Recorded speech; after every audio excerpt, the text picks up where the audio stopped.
Hello, my friends. In the last video, we have already learned the basic of transformer.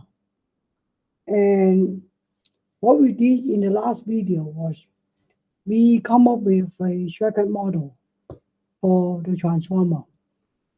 And the circuit model was originally very complicated, but we managed to uh, use the techniques to refer all the parasitic components to the primary, and we end up with a equivalent circuit.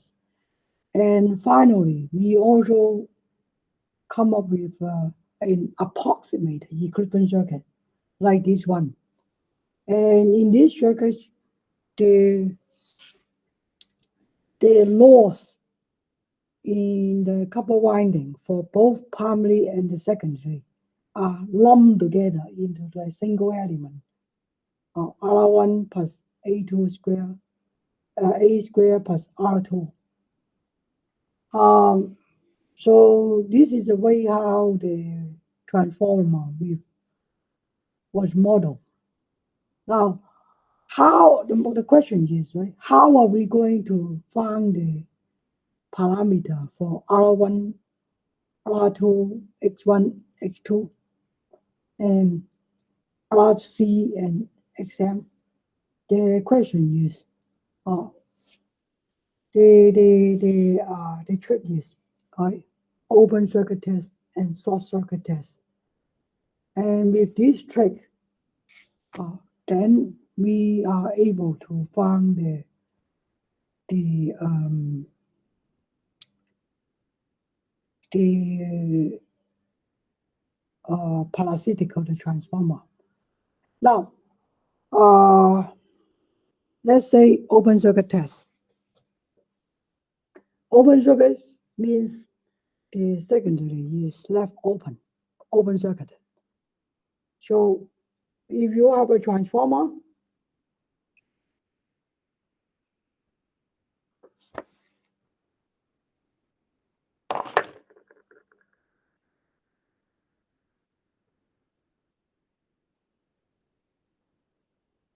then this side is the secondary. So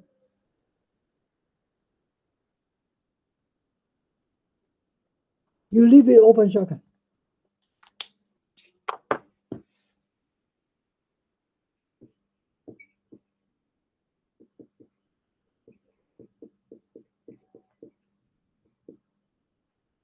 So this is number one. You leave it open circuit, and instead you are going to do the measurement in the primary. So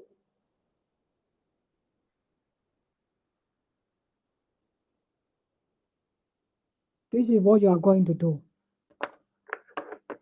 You have a primary here. So what you are going to do is you connect the wattmeter.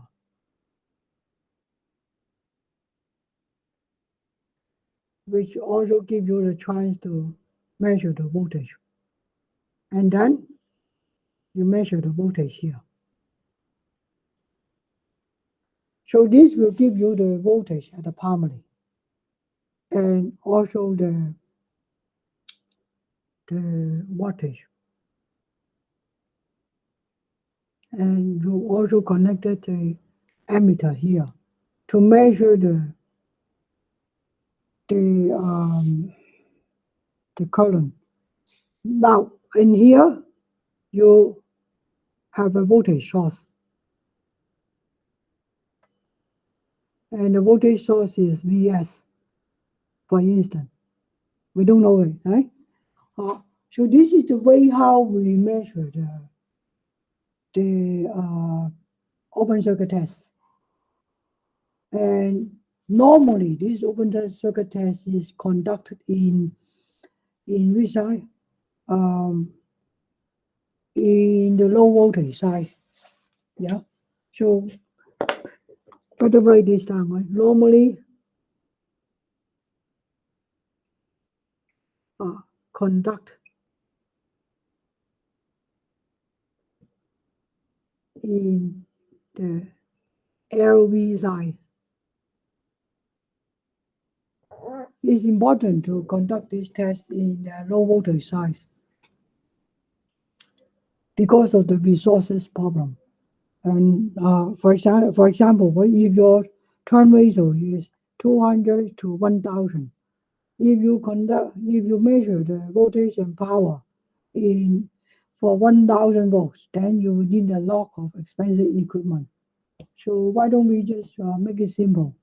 Do the measurement in the low voltage side. Now, according to this diagram, if you do that, then the load will become open circuit. So we don't have any current going through here. So this is going to be open circuit.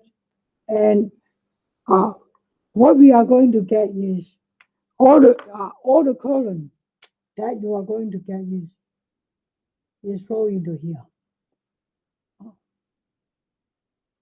So this will be the current that you are going to get. So if the open circuit test current is IOC, open circuit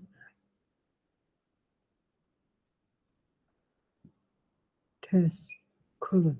Okay? Now it's English. Measure the current in the open circuit test. I should say that.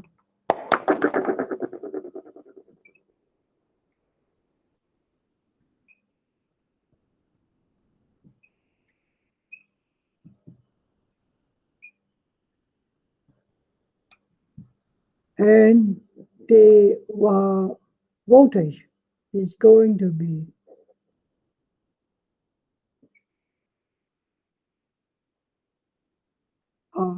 by the way,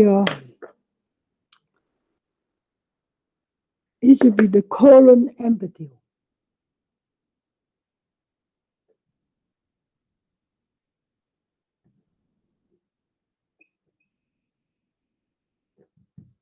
And the second one is measure the voltage amplitude.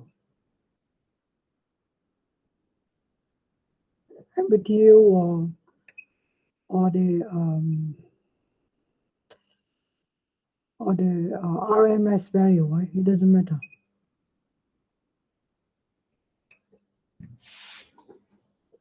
So this is a very important thing. And now, if you have low current in the secondary, then there shouldn't be any loss associated with the copper winding. So actually, right, all the current will be all the current will appear to be flow through the iron core. All the current is assumed to be consumed by the core.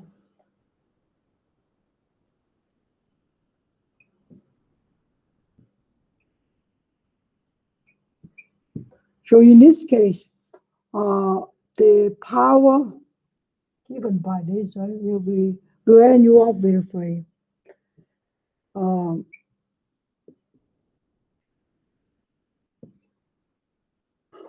and then cos omega.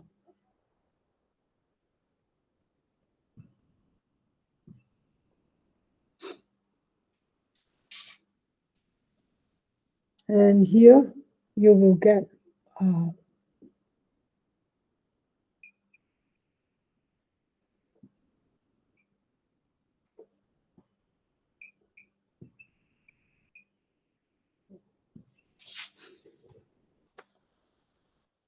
so this is an open circuit test.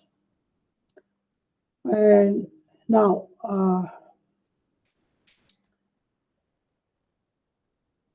according to here,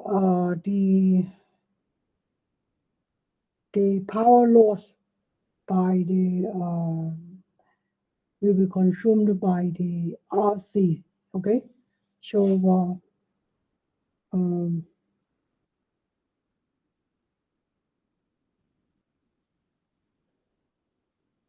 RC, yeah.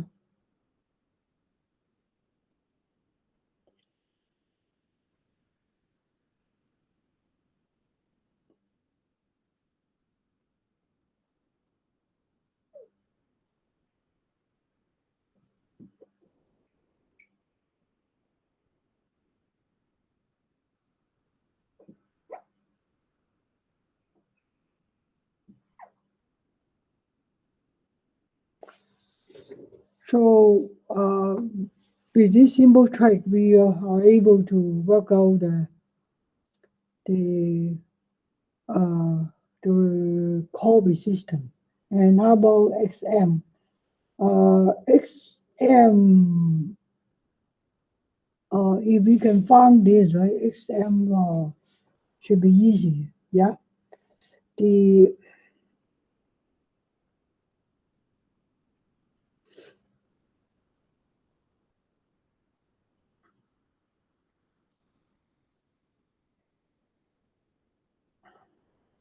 XM,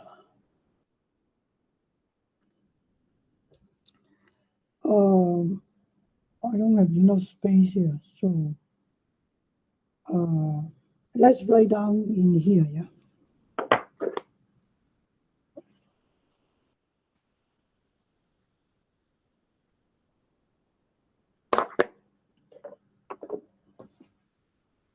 The current going through the XM is um,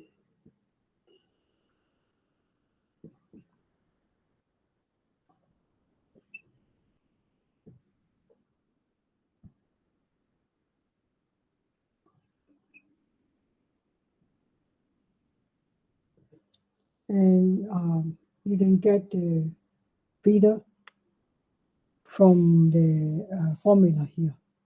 So this is all about open circuit test.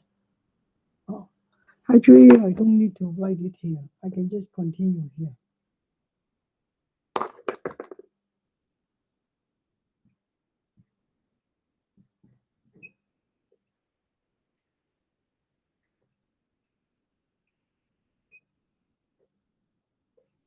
So this is the note for the open circuit test.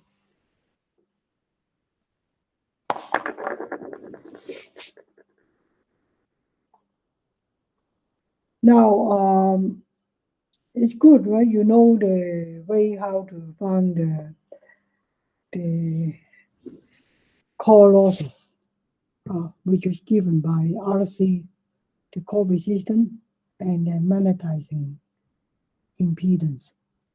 But then you still need to find the copper loss.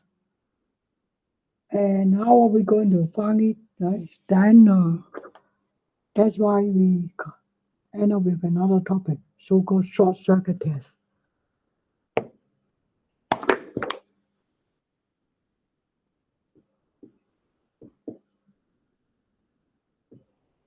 And in this test, if you are given a transformer here,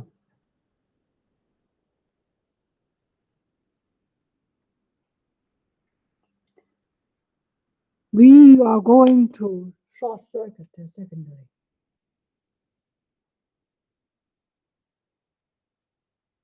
So we are going to short circuit. And like what we did before, where we measure the voltage and current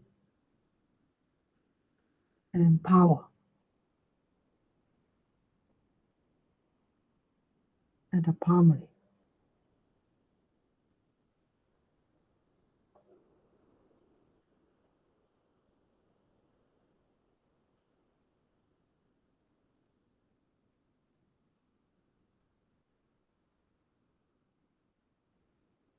And normally the voltage is reduced. So this is the experimental setup to be used for a short circuit test. the voltage supply is normally a reduced voltage supply. Normally, it's just a fraction of the rate of voltage supply. And normally, right, when we short circuit here, then you create a lot of heat.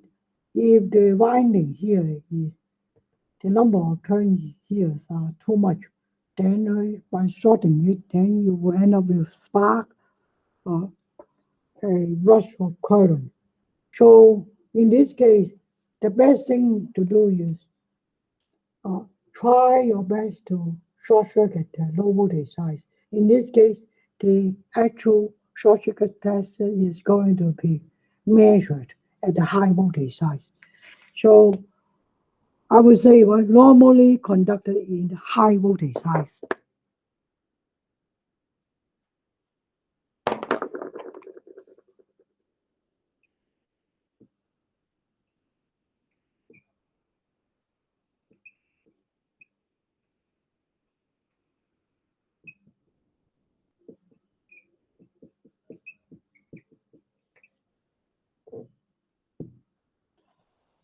Now suppose you have a column here. That column is so-called ISA.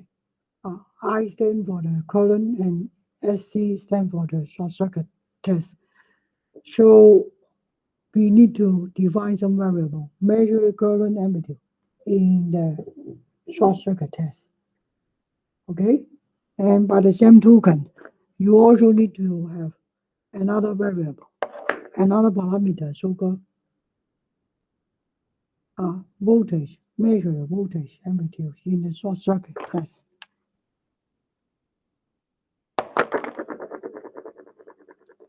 And all the current is assumed to be consumed by what? Now, lock the core. When you have a rush of current here, you won't end up with a circuit like this. Now, what is the secondary is going to be short circuit. So we short circuited. This means a large amount of current will just go through this way. So the actual amount of current going through the core is very little. So why don't we just assume it to be negligible? So this is the equivalent for the short circuit test. You have a current, and the current is ISC, and the voltage is VSC. The power meter will end up with a power in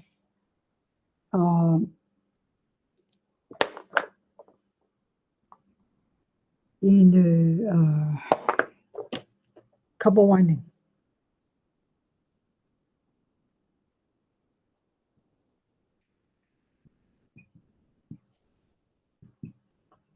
So this is the short circuit test, the reality of short circuit test. And how about the current and voltage? The voltage and current is very simple, right? First of all, the power first. The power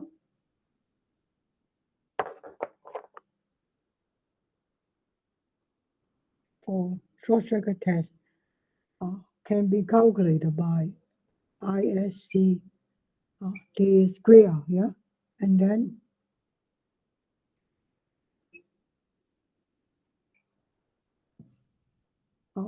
you can find the resistance. Unfortunately, this is the best you can get. You cannot find R1 or R2 individually. Given the turn ratio, right, you won't be able to find R1 or R2 individually. Now, when you have the formula here, then you will end up with a resistance. And how about X1, X2? Yeah, it's not difficult to find. So this is the impedance for the whole lot. X1 plus A to X2. By the way, let me write down everything clearly. Otherwise,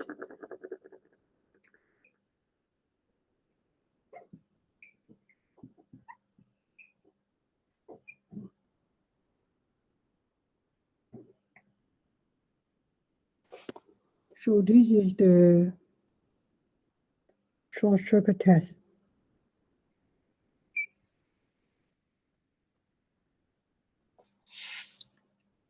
And now we need to come up with to find a way to work out here.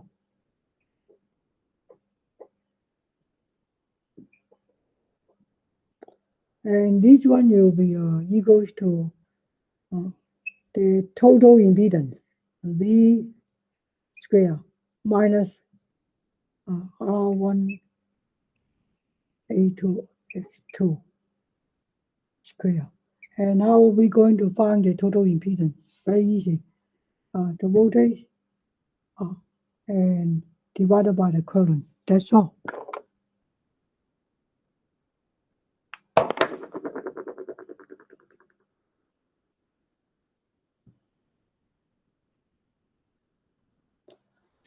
So this is so-called short circuit test, and the test is intended for finding the copper loss.